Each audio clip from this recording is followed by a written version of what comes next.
Good afternoon, everybody. I can't see you at all now with these bright lights, but welcome to a first, I guess, because who in the room, hands up, listens to podcasts? Like a lot, yeah.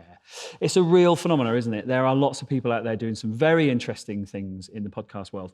I don't think many of them have done it live like this. Do you, Michelle? I don't think so. No, so it's a bit of a first. So thanks for sticking around and hearing us do that. And just to prove that when we put this podcast out, you were there.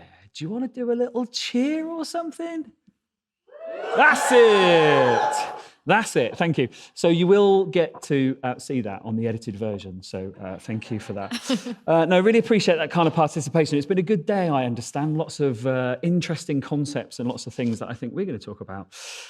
Now, when I spoke to Holly earlier on, she said about how did we meet? And actually, Michelle and I met on stage, didn't we, Michelle? We did, yep. So Michelle was talking about engagement and the employee sense, and I was doing something, I can't even remember what it was now, about innovation or something like that. But it was one of those talks where you had the slides that progressed and you had to keep up with the slides. And the good news is Michelle did a much better job than me. So I know that when it comes to timing and responses, I think you're in safe hands.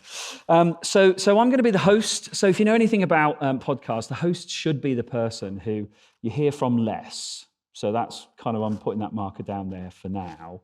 But also, I'm going to be responding to what Michelle's saying. We've talked about a few things that we think are really interesting for you in the world you're occupying in. And we both identify as HR practitioners, don't we? We do. So if you're in HR, give me a little shout. Thank you. You're also on the podcast.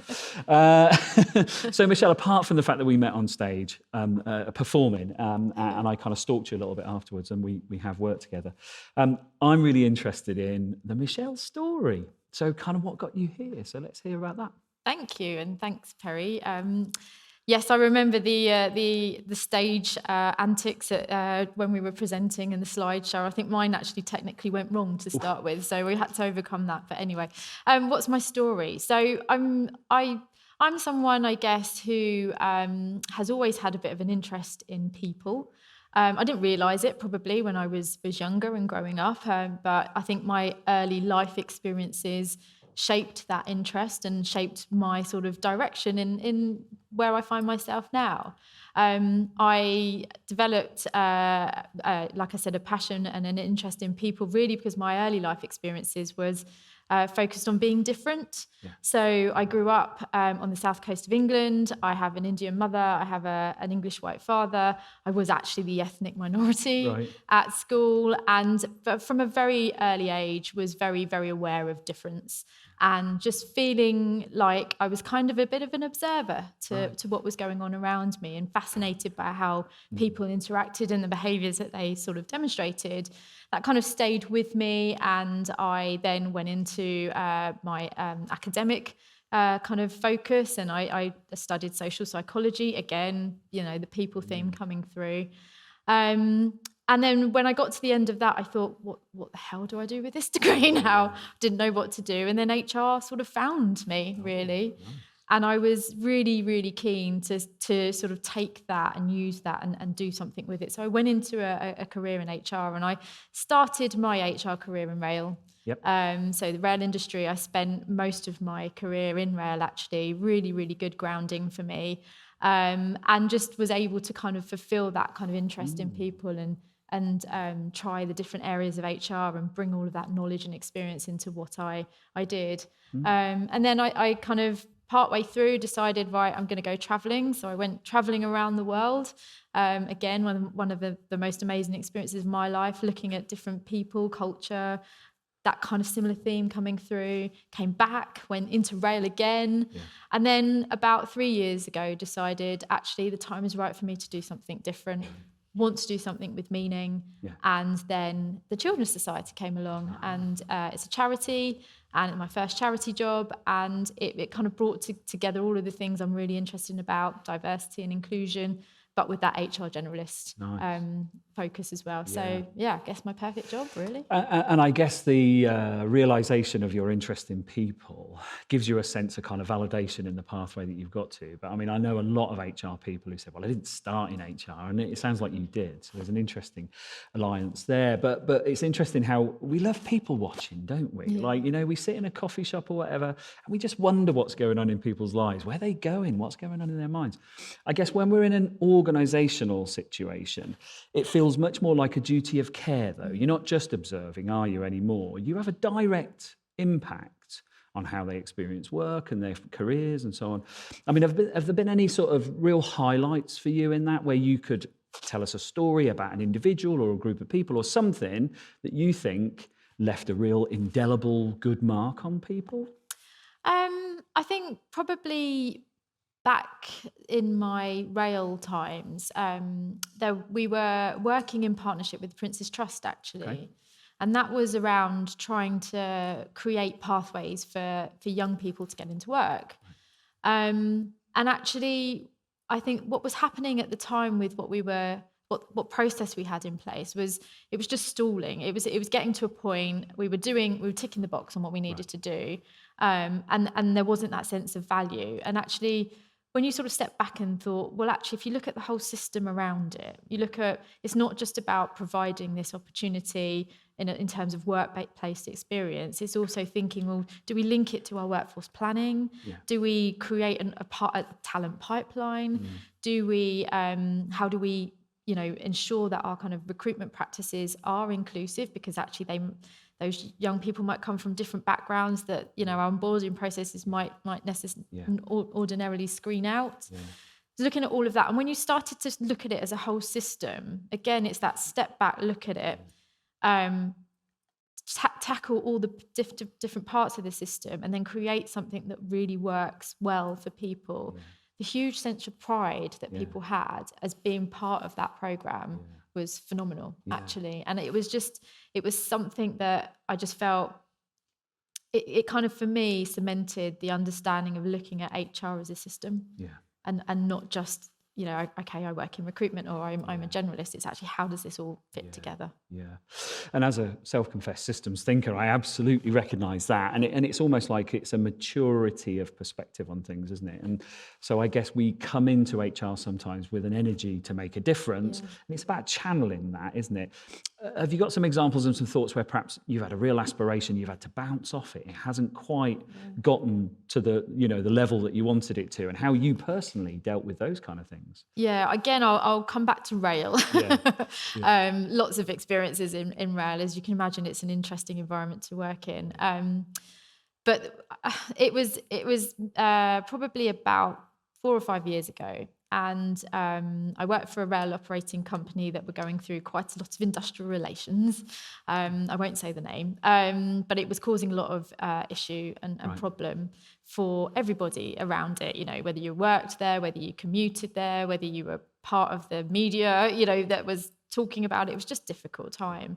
And I was sort of charged with improving employee engagement. Wow. And everybody looked at me at the time and just said, you've got no chance. Yeah. You've got there's just no way that you're going to create any sort of change here. Yeah. I'm not going to listen. So you sort of think, you question yourself. Yeah, sure. Can I do this? Yeah. And I thought, you know what? No, I can do this. Right. I can do this. Because actually it's important for people. They're having a pretty shocking experience at the moment. Yeah. They are committed, they are wanting to work here. Let's find a way to connect with them and to understand what's going to make a difference and what's going to make you feel more happy and, I guess, thrive at work. And so I kept going with it. Right. What I did and what I learned very quickly was to go where the energy is. Okay. So find those pockets of people that really understood what I was saying, really saw the benefit in it, give the time and space, encourage, help, support, and just grow that kind of movement, I suppose. Sure. Create that internal movement. And that's what we did. And the result was a 30% increase in engagement over 2 years. Yeah. with the backdrop of quite extreme industrial relations. Yeah. So yeah, that was hard. Yeah. But I was very proud of that. Yeah, they might try and get you back now, but the challenge might be a slightly different Yeah. one, I suspect. So choosing HR, working in an environment where you know you can make a difference, there are challenges, as you said, and there are times when you question yourself and you look to yourself for inspiration, I guess, and then you admitted that actually sometimes there are pockets of people with energy that just are waiting to be kind of unleashed. And that leads me on to the essence of talent. Now, I've been in HR long enough to know that there are some tools and some approaches in talent that talk about high potentials. And there's a lot of focus on the sort of future leadership pipeline and these people who seem to sort of show up in a particular way. But I know you have a different view on talent, particularly, and about inclusivity. So some of the philosophy, perhaps, of how you see talent and would like to see talent and are working in a talent environment might be pretty useful to unpack. So if you've got any thoughts on how you see talent, what you really want it to do, you know, given a mandate to press whatever buttons you needed, what would you do? I think, again, there's lots of aspects to it. I think my approach around talent is, again, not looking in just one particular area or one particular framework that you think is going to generate knowledge and an understanding and an enablement for people to progress. It's looking at the whole experience.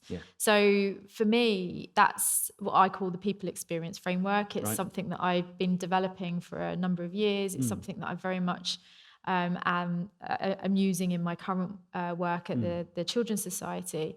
And that's about looking at, again, how do you connect to each individual, recognizing that each individual is different. I talked about different, I was from a very young age, very aware of difference. And actually, I think that's kind of helped me think about that and think, well, there are going to be things that appeal to me that are going to be different to someone else. So why should that be different in a work sense? And actually, are we missing out on key people and skills and you know whatever they can bring to the table because we're not thinking about it in that holistic way? So for me, it's looking at every part of that system. It's creating the conditions that mean that we might appeal to someone and that's needing to just know what is it that I'm here to do. What's the work that I'm delivering that's delivering to the end goal of our organisation? That's what I really need to know. It might be someone that does want to really progress or value development, but wants to know what those pathways are. And they might not be linear. They might be, well, I want to just get a little bit of experience over here, or let me understand some skills that's going on over here. So it's kind of from a leadership perspective, it's helping leaders recognise that there may be different ways of identifying talent. Also about how you feel valued. For some people, it might be, well, I just want to be able to bring my ideas. Actually, I've got different ideas, or I'm really passionate about this subject and I want to bring that to the table. If I've got the opportunity to do that, then I'm getting the kind of exposure, or I'm getting the opportunity to really learn and grow with what I'm doing. Or it might just be having a voice. I want to be able to have a say in what's important to me. And actually, that might be with my manager, that might be with a distinct piece of work that we're doing, but I want those opportunities.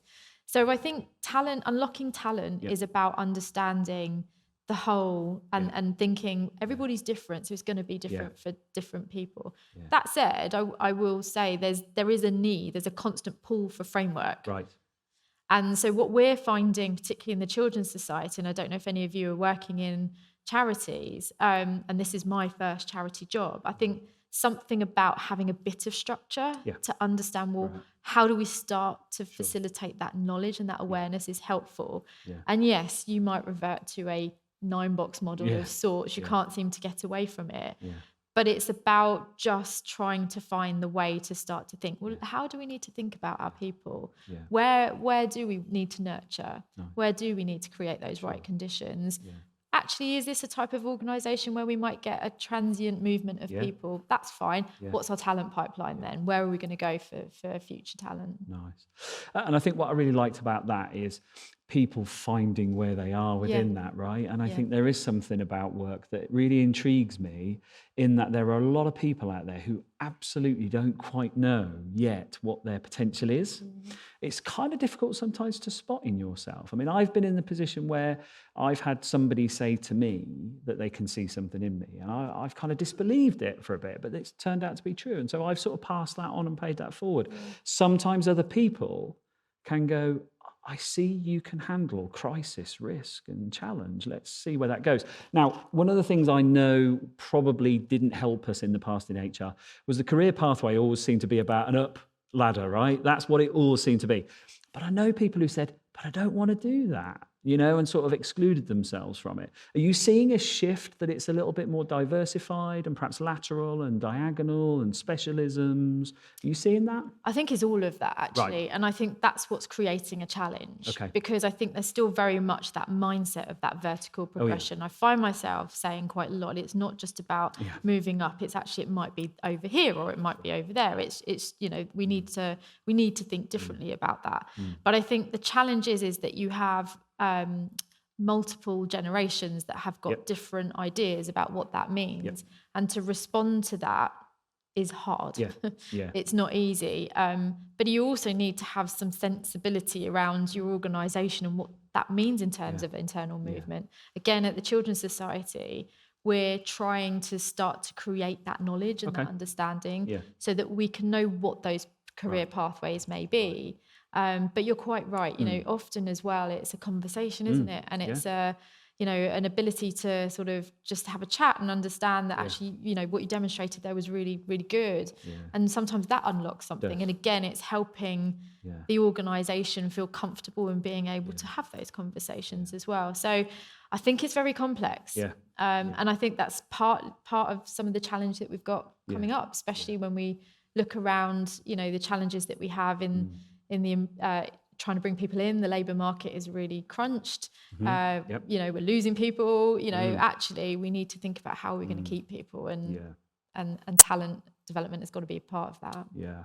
I've got a question on that I'll come back to, but you might know Tony Hsieh, the late Tony Hsieh, who founded Zappos. He talked about organisations needing to be more like a city. So not so structured that it's absolutely predictable and it does exclude by nature, but almost like a city that grows and communities build and people find their way. And I'm hearing a lot of that through what you're saying. I like the fact that it gives people that sense of agency. But then this is my question. So you talked about challenges of now, labour market, expectations. We hear about great resignation. We hear about quiet quitting. We have a lot of terminology that actually says it's difficult to hire in the first place. So maybe tell us a little bit about that, both in the acquisition sense and then everything that follows afterwards. I mean, I think everyone will be feeling how hard it is to recruit at the moment. And again, in the charity sector, it's also a worry because we don't have an endless supply of resource in terms of finance. We need to be delivering what we're delivering because it's important for our beneficiaries. That's what we're here to do. So I think the recruitment challenge is a real one. I think we have to think differently, actually, but it's going to be quite scary to do that. Thinking differently means coming back to that people experience that I was talking about around, well, how do we create the right conditions that mean that people will want to stay? And I think that's the flip. But that's quite a brave place to step into, because the natural reaction is, I need to recruit, I need to up the salary, I need to be competitive, I need. But we're just all fighting in the same pot. And actually, we've got to look at that and think, actually, we need to be slightly different. It's coming back to how do we keep people? And that's, and we're facing that challenge. And we might call that like the employee value proposition or something like that. And I've seen some research from the Confederation of British Industries that's looked at purposeful businesses, so ones that can demonstrate something beyond profit. And played right in the way you're talking about, there is a strong retention mechanism there, but there's also a link to performance. So there is something in what you're saying about taking it back to, why am I here and what do I want this to be, that perhaps we haven't channeled as well as we could. What do you think gets in the way of HR and people and managers and people and teams really sort of going down that route. What do you think is stopping it from happening? We know it's what we should be doing. I think there's a couple of things. I think partly, I think it's, as I was saying, it's about being brave Yeah. Okay. and stepping into a different sort of space. And Yeah. I think within HR, we've got trusted and reliable systems and processes that we use and that we sort of fall back on. And sometimes it's quite scary to move away from that. I think as well, there's just, at the moment, there's a lot of pressures around. And I think, you know, the line manager, as always, has an important role in all of this. And are we truly giving enough time to those all-important line managers that do a lot of that work right on the ground with us? And I think, again, that, you know, that kind of bravery to step into that space might get in the way. Sure. I think for HR, we need to really think differently about what we do and how we're doing it. And I think the models that we've been working towards have been reliable, but actually the modern workplace is very different now, and we've got to really maneuver with that. And we've got a role to play in that, because, you know, certainly from a charitable organisation, as I said, we're here to really support in my perspective, the children and the young people that we are trying to create a better future for. And actually, if we're not doing this, we're not getting us working cohesively in that way, we're not delivering that end goal. But it's difficult. And I think the other thing for me as well is how we work now makes a difference. Okay. I'm sure many people in the audience are thinking about, you know, well, it's hybrid working is quite a big thing, and you know, you might have different type categories of workers depending on what they do. So it's not just you're all hybrid or not. It's complex. But hybrid brings another set of challenges, because when you're working remotely on your own, it's very intense, and you're in this little world of your own, and it feels very, very pressured. And then when you come back into the workplace, you're back into the relational space, which is great, but the transition between those two can be really challenging. And I think we're still trying to navigate that, and that also then almost becomes another part of the workload. And I guess the intensity you talked about in the remote operating way also comes with does anybody kind of notice me? Am I going to get spotted for my talent? And then we might see a reaction, which is where people, when they do get the chance to be in amongst their colleagues, kind of show off a bit and, you know, kind of, look, here I am, I'm really talented, pick me for a project. We don't want to get into that, do we? It's not like picking the netball team in the playground. It's not that kind of thing. So how do you think we can help people appreciate the value they're creating and spot that talent still in those disparate circumstances?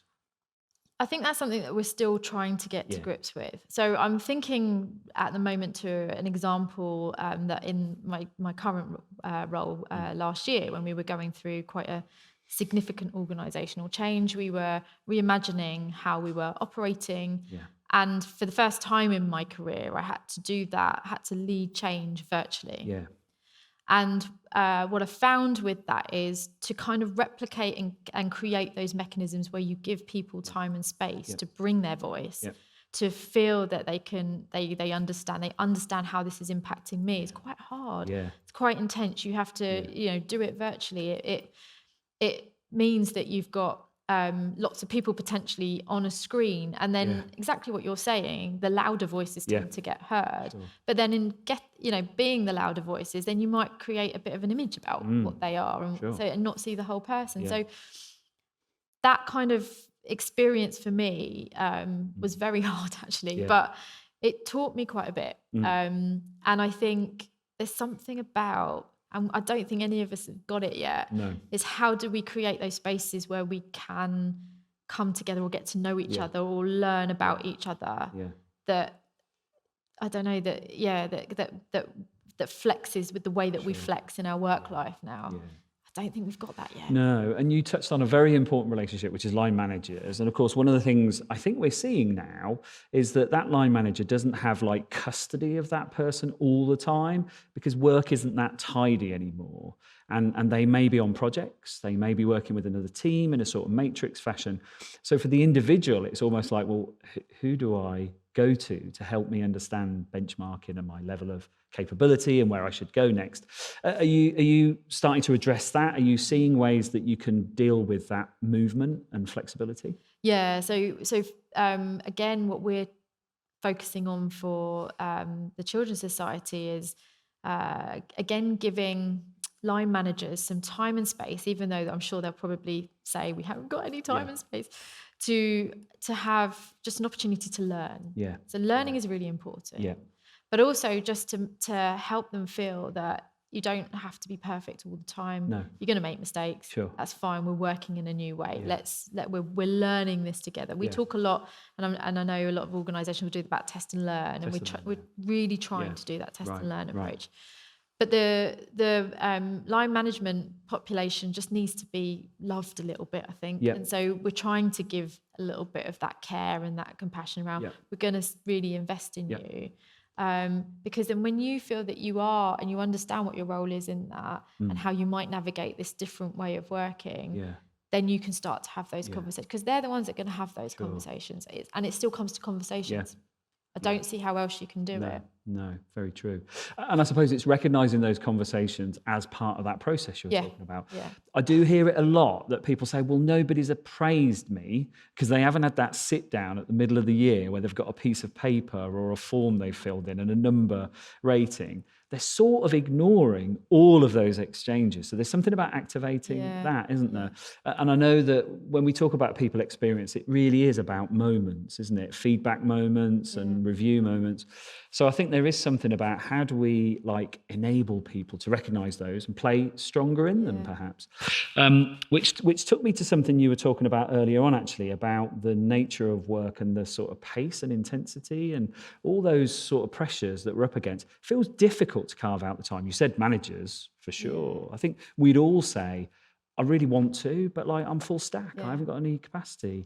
I mean, I don't expect you to have an answer to that, but just thoughts on those things like pace and pressure. Yeah. So I was thinking earlier, I think there's three things that kind of seem to govern me a lot at the moment, and that's pace. And the pace is around the organisation wanting you to respond and work faster than perhaps what you are able to do. And that's because I think there's a much more awareness, or why aren't we doing this? And there's that kind of drive that's going on. There's the pressure. So there's pressure from the external world around us. What's going on in terms of the economy and the labour market. Those things that are really, really coming down on you. And again, combined with that pace, you've got to somehow respond. But actually what you want to do is fully understand it, to know that when your response is going to hit, it's going to be the thing that actually is all things that are right for what you're talking about within your organisation.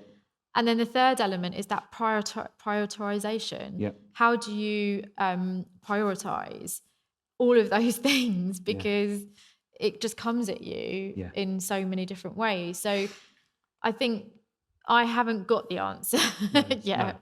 But I think having an awareness of it is probably quite important, and to recognise that you are, certainly as an HR practitioner, dealing with a different mode of work than what was.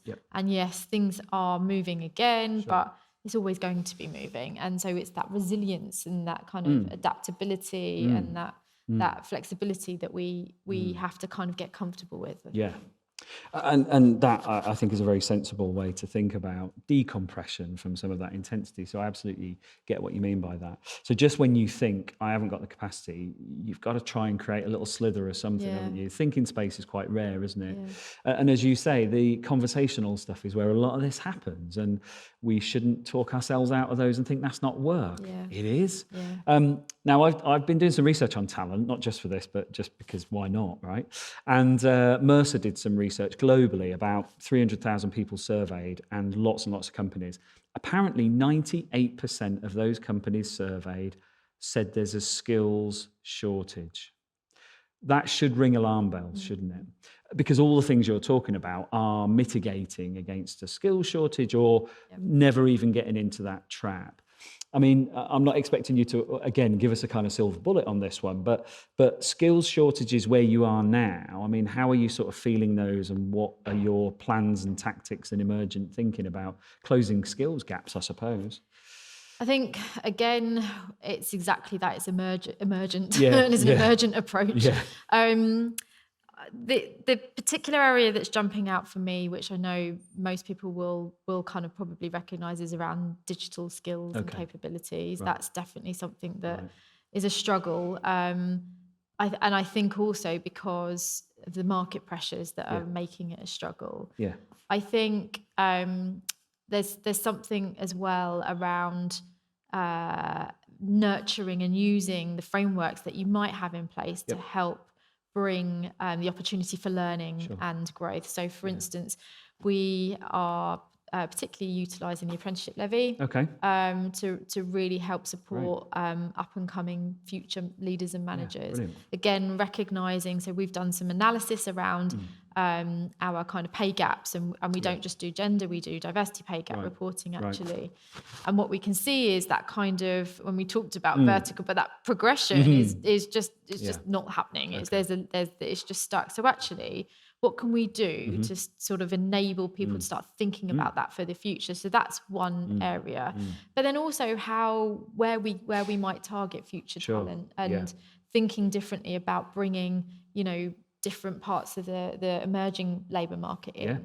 And that's very much around early careers, I think. So that's an important part of the makeup at the Children's Society now, is to really think, well, how do we do that? How do we start to generate that support? But we're also seeing it as well from our volunteer base. Right. I'm responsible for volunteers as well.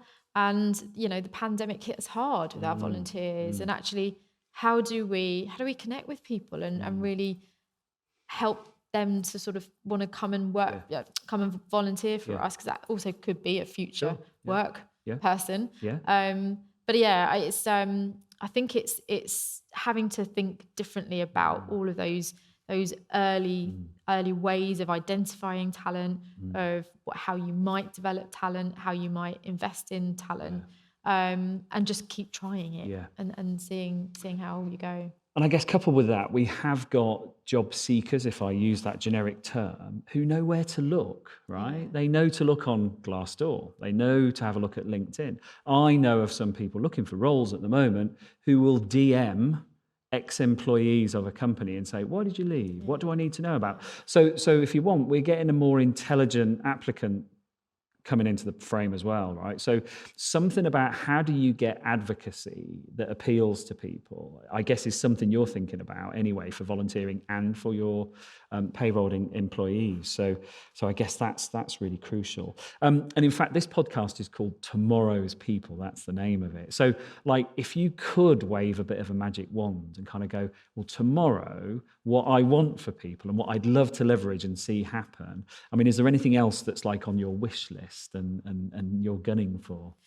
I think the main thing for me is around organisations really getting behind people and having that human approach to people, thinking that actually we need to think of people as humans, as different, and you can't have one size fits all. That's for me where I'm sort of placing all my focus. I think I'm really establishing that kind of people experience focus. I think when you start to think about the work experience like that, you start to recognize that you're not going to have that silver bullet actually. That things are going to evolve, and they're evolving at pace, and you've got to respond and adapt to that you're always going to be in that state of learning. I think then you'll start to get into the flow a little bit more and be a bit more relaxed about it, and hopefully we'll start to see some success. But that takes, as I said right at the start, HR being quite brave, influencing, shaping that agenda, and thinking differently and stepping into those brave spaces.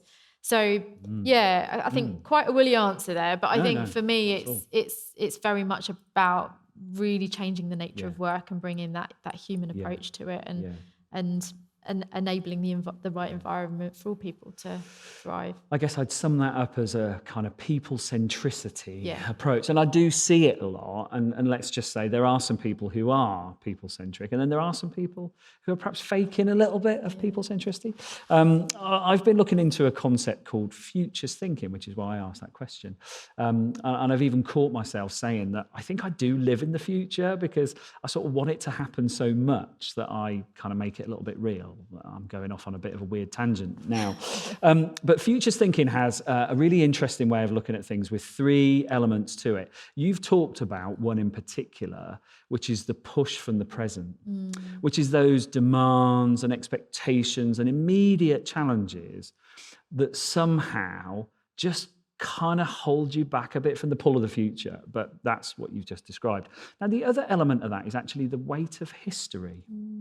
And I find that really interesting because weight you could discern as, like lead boots or tethered or anchored or something, but it could be stabilizing, very nice and comfortable and sure-footed. So it doesn't have to be an inhibitor.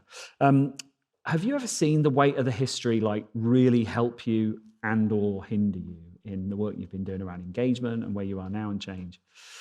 I'll go back to rail actually as an example. I think and the focus on trying to improve employee engagement at the time. I think what was the weight of the history there was a long history of public sector, British Rail, people, lots of long service, people really remembering the heyday of British Rail and still sort of wanting to be back in that place, and that really stopping people from recognizing where they are in the present and thinking about what that could mean for their future. So that was a real good example of like being anchored back. I think what I sort of tried to do in that situation was recognize that and acknowledge it and not skirt around it and not try and connect them with something that didn't really mean anything to them. Again, it came back to, let's just connect to you as a person, as an individual. There's going to be things that motivate you that you might want to see in the workplace. Let's just talk about that. And that kind of helped to unlock that a little bit. I think where I'm at now at the Children's Society, we're very, very bold and ambitious, and we're really looking to the future. We've got a really important goal around improving the well-being of children and young people by 2030. So we're constantly looking in that future state. But the reality of now is holding us back. And it's the bit around how we get over that is what's feeling like treacle at the moment, because we kind of have this circular approach to keep coming back to this, but we're edging. We're edging. But again, it comes back to being bold and brave and trying something different, not waiting for everything to be so perfect. Let's just try it. Let's just give it a go. The annual leave thing, I think, is a good example of that. And I know, you've recently talked about unlimited annual leave. And I think it's such an interesting concept, but people just feel so scared about letting go of those boundaries. And I think, but actually just let's give that autonomy to people, and I think you'll be surprised by what you'll see. So I've got, I think, as we're talking, I'm thinking there's an interesting look on my sort of big experiences around being anchored back, and then that kind of, but we want to get there in the current. It is funny, isn't it, how the sort of adulting side of work is sometimes replaced with systems and processes and forms and regulations.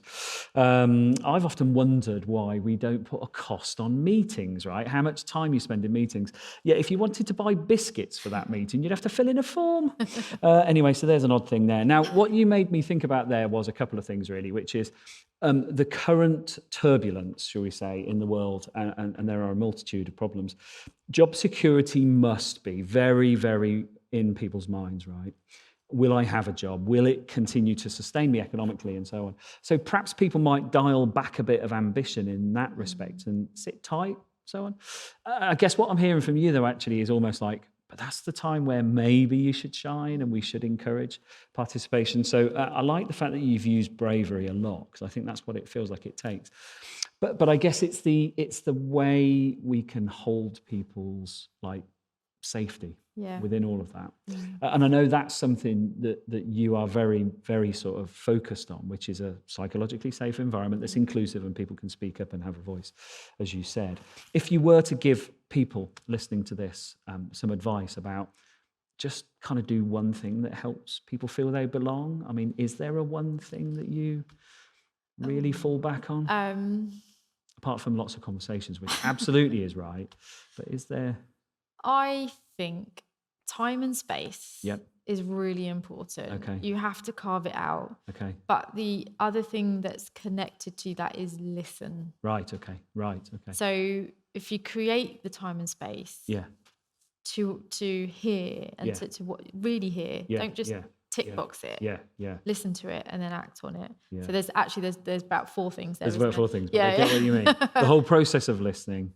I think so. I think Yeah. having a voice, in my experience, I've really noticed, and I call it having a voice. I think it's so incredibly important. And if I think back to the change that we went through last year, again, like I said, in a virtual environment, who wants to do change in a virtual environment? But the important thing about that was just creating time and space to have a voice and to enable people to make their own, to own it and to make their own decisions and have that autonomy. And that worked.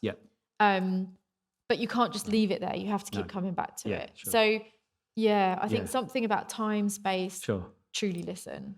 And there is a cause and effect to that. And there, as you say, there's a trail. And I suppose what we would hope to see is that if we embark on that and declare it and really, really show people it's a safe space and it makes a difference, our reaction to that should encourage more participation. And I know there are some people out there who are researching the concept of employee activism. And they don't mean rebellion. They mean participation and almost the opposite of apathy and the quiet quitting that we're hearing. So, Michelle, we're just about to sort of wrap up, really. And I guess one of the things I wanted to do was just reflect on a few of the key things you pulled out and then perhaps leave you with the final word.